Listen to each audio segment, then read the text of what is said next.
Bonjour! Dans cette troisième capsule, je vais annoter devant toi la conclusion d'une critique littéraire. D'abord, dans une conclusion d'une critique, pardon, tu dois retrouver trois parties. Il doit y avoir le rappel, le résumé et une ouverture. Euh, le rappel et le résumé peuvent être placés dans un ordre différent. Donc, on peut commencer par le résumé et faire le rappel après, ou vice-versa. Ça peut être fait dans deux phrases différentes, comme ça peut être fait dans la même phrase. Ici, j'ai fait le rappel et le résumé dans une seule et même phrase. J'ai donc une conclusion qui est formée de deux phrases pour un total de 45 mots. Le rappel, c'est lorsqu'on rappelle le sujet. Donc, le sujet de ce texte-là, c'était le titre du livre qui était Fascination. J'ai choisi d'utiliser un substitut. J'ai utilisé ce premier récit de la saga Twilight. Donc, c'est une autre façon de nommer le roman. C'était de le nommer par le nom de la série complète, si on veut. Donc, ça, c'était le rappel du titre. Ensuite, je dois faire un résumé des choses que j'ai annoncées. Donc, j'ai développé mon premier critère, qui était le critère intérêt de l'histoire.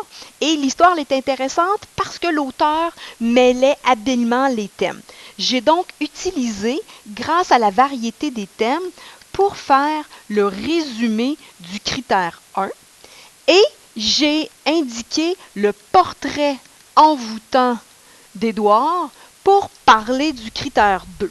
Donc ça, c'est ce que j'appelle la partie résumée de ma conclusion. Et il faut, oui, en même temps, dans le résumé, il faut également indiquer le public. Donc, en fait, ce que je vais faire, c'est que je vais descendre un petit peu ma ligne ici. Je vais jusqu'à jeune adolescente parce que je dois, dans ma partie résumé, rappeler le public cible. Donc, ici, c'était mon public à qui le livre était destiné. J'ai donc fait mon rappel, mes résumés, donc résumé du premier paragraphe, résumé du deuxième paragraphe, résumé, si on veut, le public à qui est destiné le roman. Et on va terminer avec une phrase qu'on va appeler l'ouverture. L'ouverture peut se faire de plusieurs façons.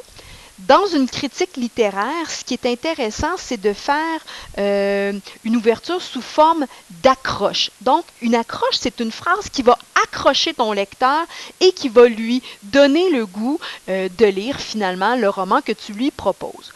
Donc, ici, j'ai utilisé une phrase interrogative. Je l'ai interpellé en utilisant le pronom vous. Serez-vous la prochaine victime à être mordue par cette saga? Et là, ce que j'ai fait, c'est que j'ai fait un lien avec l'histoire.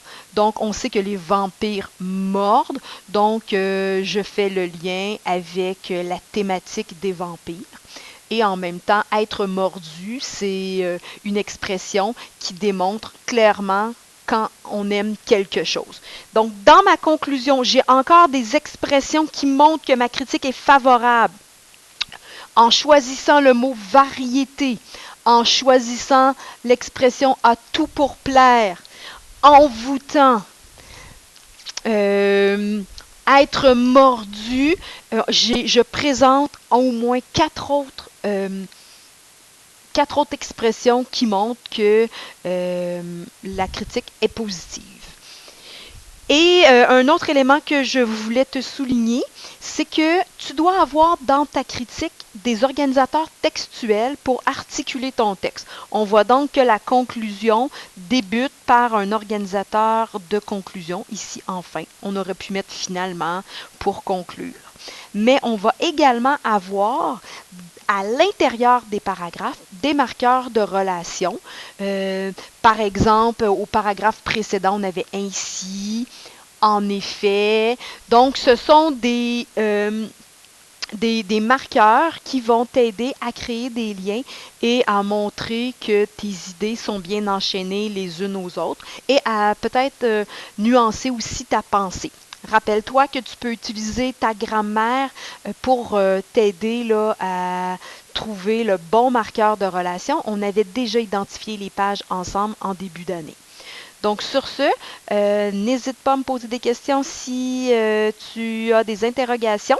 Je te souhaite un bon travail.